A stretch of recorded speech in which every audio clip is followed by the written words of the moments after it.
niko mzee? Ya. Bimeze bite?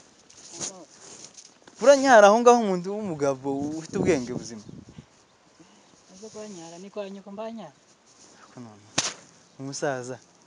Uko umuntu w'umusaza ufite abuzukuru n'abana n'ibikukamuza ukanyara aho ngaho. None ni. Ukuri kw'Imana abasaza. Ngire nkare ndeke kunyara ngo ni giti mutanyaye mu wawe. Nimfatega mu nzira. Oya yuta. Tanga mvana. Ugataha ukaja kunyara imuhira. Imurugo ni kure biraza kasarani jewe nagira inasura. Mzee kurangiriza amazingira. Tuwabona ko ibingibi ari byo biduha umwuka wo guhumeka wowe. Ariko kurabinyaramo. Tituzi n'ibintu wariye cyangwa ibyo wanyweye. Ndabizi ko bizo byangiza ariko zo mugeza ari zimfashe. Akondo nakugira gani yo nari mbonye agahoro ko kunyara. Oya mzee ibyo bintu sibyo. Ibyo bintu sibyo abasaza bikigiye mwataye umuco. Iwanyu ni Waje muturutse ruguru kasarani. Mwabagaho iwanyu. Mu minembwe wakazona abasaza tunyara hanga. Mzee naje ndakuze. Tuwambona imyaka mfite si mikeya. Ariko sinoja hano unyari ku giti. Ibyo sinabikora mu nyaranga. Uzutaje nturi umugabo cyangwa ya feri yawe yaracitse. Tuzi ko umugabo agira feri azakoresha. Feri yo kunyara. Izituma utanyara ngo ureba abantu aho nyara umuntu w'umusaza umugabo muzima.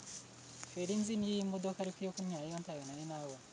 None aho wavuye zifite kubera ko isazi iri gusohoka. Nuko wari wazi ziko zitasohotse. Zabujijwe n'iki gusohoka.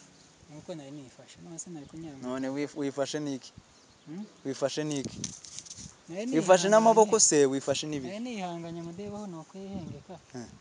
Naho ubundi nari meze nabi. Uye mzee ibintu sibyo kweri. Ana amazingira biduhesha umwuka wo guhumeka tukagira gute tukabona umuyaga mwiza.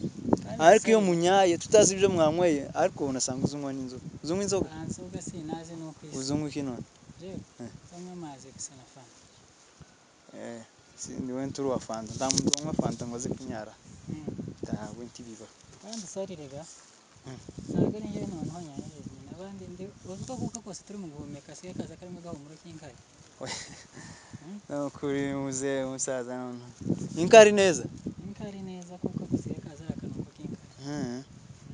Oya muze uzoja kunyara uzuvi wanyu nyaye cyangwa tufite umugore mufite naco munzi wanyu na douche. Nutuzunyara muri douche uzuja muri co. Nutaja muri co uje mu kabine. Nayo tabyambaye aho kunyara aho mbonye sinayemeye. Oya no kuri muze uzobireke si byiza. Si byiza no kuri.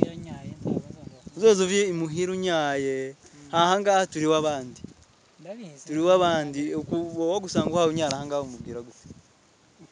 Nje ndakubonye umukazana wawe cyangwa isobukwe ntawugira. Yo gusanga uhawe unyara hano. Uri hano kandi nubwo yuhaba. Titwa dukora ibintu ubwo badahari.